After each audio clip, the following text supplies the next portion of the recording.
الحمدللہ رب العالمین والصلاة والسلام علی ما کان نبیا و آدم بین الماء والطین اما بعد فاعوذ باللہ من الشیطان الرجیم بسم اللہ الرحمن الرحیم۔ آج ہم فعل امر کے بارے میں پڑھیں گے۔ فعل امر کسے کہتے ہیں اور اس کی کتنی قسمیں ہیں، انہیں بنانے کا طریقہ کیا ہے۔ مخاطب سے کسی کام کو جس فعل کے ذریعے سے طلب کیا جائے اس فعل کو فعل امر کہا جاتا ہے۔ جس فعل کے ذریعے سے مخاطب سے کوئی کام طلب کیا جائے اسے کہیں گے فعل امر۔ فعل امر کی دو قسمیں ہیں، فعل امر معروف، فعل امر مجہول۔ دونوں کے بنانے کے الگ الگ طریقے ہیں۔ آئیے ہم تفصیل سے پڑھتے ہیں۔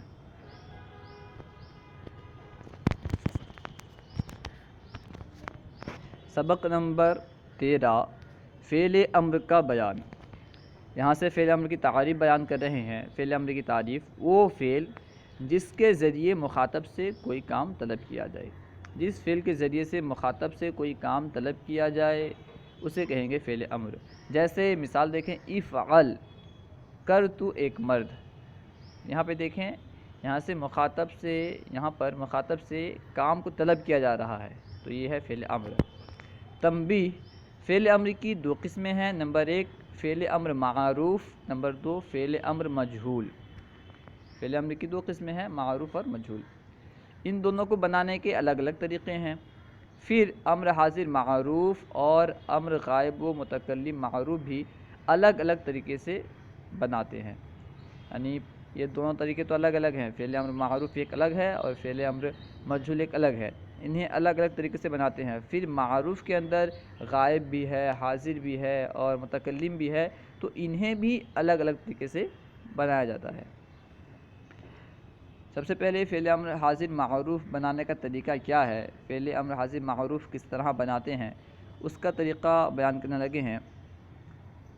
مضارع حاضر معروف سے علامت مضارع تا کو حذف کر دیتے ہیں۔ مضارع حاضر معروف سے علامت مضارع جو تا ہوتا ہے اسے حذف کر دیتے ہیں۔ آخر میں حرف علت یا نون اعرابی ہو تو اسے گرا دیتے ہیں، ورنہ اسے ساکن کر دیتے ہیں۔ مضارع امر حاضر معروف سے مضارع معروف سے ہم کیا کریں گے، علامت مضارع جو تا ہوتی ہے اسے حذف کریں گے۔ حذف کرنے کے بعد اگر آخر میں حرف علت ہو تو اسے گرا دیں گے، اگر حرف علت نہ ہو، نون اعرابی ہو تو اسے بھی گرا دیں گے، اور اگر حرف علت بھی نہ ہو، نون اعرابی نہ ہو تو ہم اسے ساکن کر دیں گے، آخر کے حرف کو ساکن کر دیں گے۔ اس طرح فعل مضارع بن جائے گا۔ جیسے دیکھیں تقی، تقی میں علامت مضارع تا شروع میں ہے، ہم نے اسے حذف کیا، اور آخر میں حرف علت یا ہے، ہم نے اسے بھی حذف کیا، تو باقی رہا قی۔ تقی سے قی باقی رہا، اور یہ ہے فعل امر۔ دیکھیں تقیانی، یہ تسنیہ کیسے ہے، تقیانی میں دیکھیں شروع سے ہم نے کیا کیا، علامت مضارع تا کو حذف کیا۔ تا کو حذف کرنے کے بعد آخر میں کیونکہ نون اعرابی ہے ہم نے اسے بھی گرا دیا، تو کیا بچا، قیا۔ تقیانی تھا، شروع سے تا گرائے اور آخر سے نون اعرابی کو گرا دیا گیا، تو باقی رہا قیا۔ اور تیسری مثال ہے تدعو، یعنی پہلی جو مثال دی گئی تقی، اس کے آخر میں حرف علت ہے، یعنی جس کے آخر میں حرف علت ہو اس کی مثال ہے، اور تقیانی اس کی مثال ہے جس کے آخر میں نون اعرابی ہو، اور تدعو اس کی مثال ہے جس کے آخر میں نہ حرف علت ہو نہ نون اعرابی۔ تدعو میں دیکھیں، تدعو کے شروع میں جو علامت مضارع تا ہے اس کو حذف کیا گیا، حذف کرنے کے بعد آخری حرف کو یعنی عین کو ساکن کر دیا گیا، تو کیا ہو گیا، امطاغ، تو یہ بھی فعل امر ہے۔ تین مثال دینے کی یہی علت ہے کہ ایک مثال اس کی ہے جس کے آخر میں حرف علت ہے، دوسری مثال اس کی ہے جس کے آخر میں نون اعرابی ہے، تیسری مثال اس کی ہے جس کے آخر میں نہ حرف علت ہے اور نہ ہی نون اعرابی ہے۔ اگر علامت مضارع کے بعد والا حرف یعنی فا کلمہ ساکن ہو تو شروع میں حمزہ وصلی لائیں گے۔ یہاں پہ دیکھیں ابھی جو ہم پڑھے تین مثال، اس میں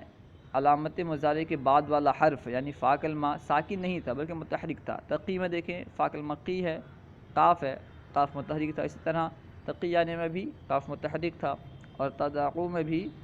ضاد جو کہ فا کلمہ ہے وہ بھی متحرک تھا،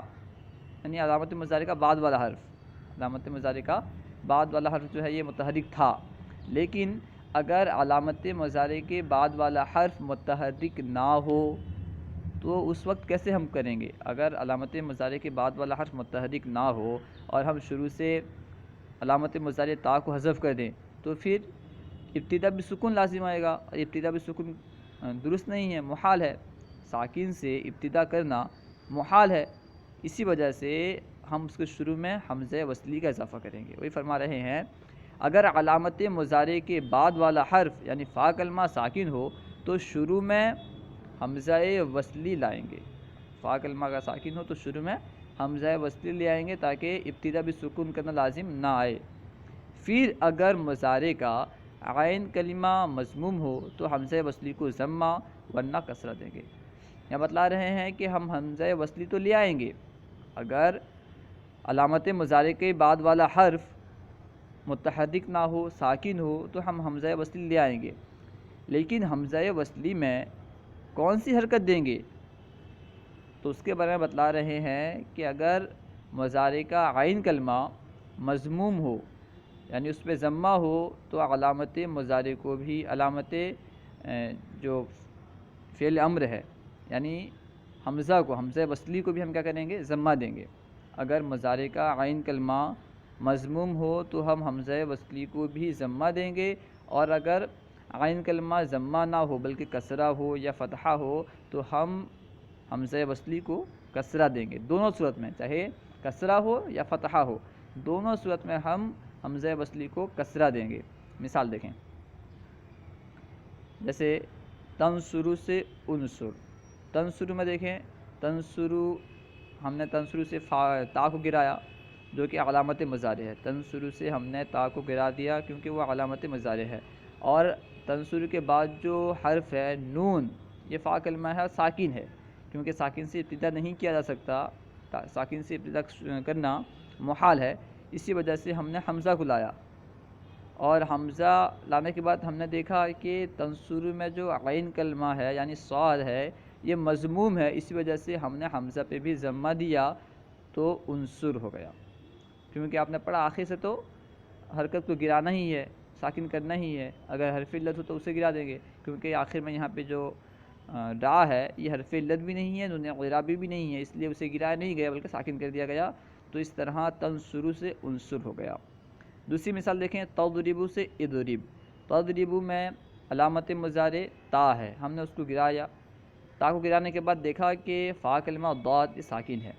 اور ابتدا بھی سکون محال ہے، اس وجہ سے ہم نے حمزہ وصلی لایا، حمزہ وصلی لانے کے بعد ہم نے دیکھا کہ را جو کہ عین کلمہ ہے وہ مکسور ہے، اسی وجہ سے ہم نے حمزہ وصلی کو بھی کسرہ دیا اور آخر کو ساکن کر دیا تو اضرب ہو گیا، تضرب سے اضرب۔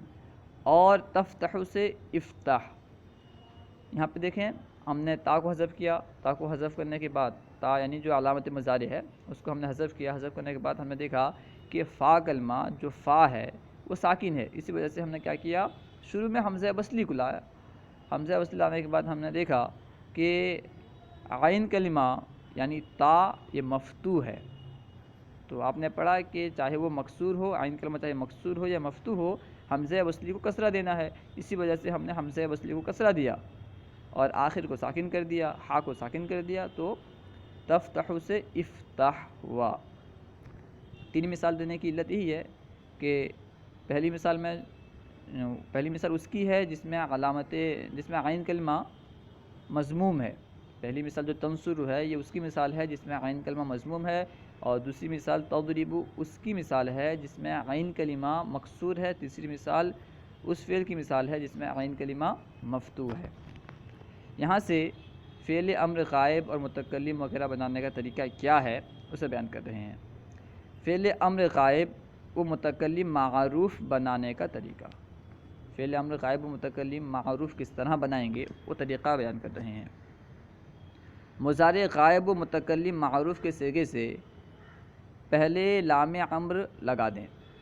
یعنی مضارع غائب و متکلم کے جو معروف کے صیغے ہوتے ہیں ان کے شروع میں کیا کرنا ہے، بس لام امر لگانا ہے، چاہے وہ مضارع غائب کا صیغہ ہو، اگر ہمیں غائب سے فعل امر بنانا ہو تو غائب کے صیغے کے شروع میں لام امر لگانا ہے، اور اگر ہمیں متکلم کے صیغے سے امر کا صیغہ بنانا ہو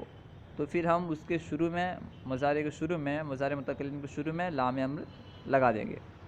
وہی فرما رہے ہیں مضارع غائب متکلم معروف کے صیغے سے پہلے لام امر لگا دیں گے، آخر میں وہی تبدیلیاں ہوں گی جو امر حاضر معروف میں ہوئی تھی، یعنی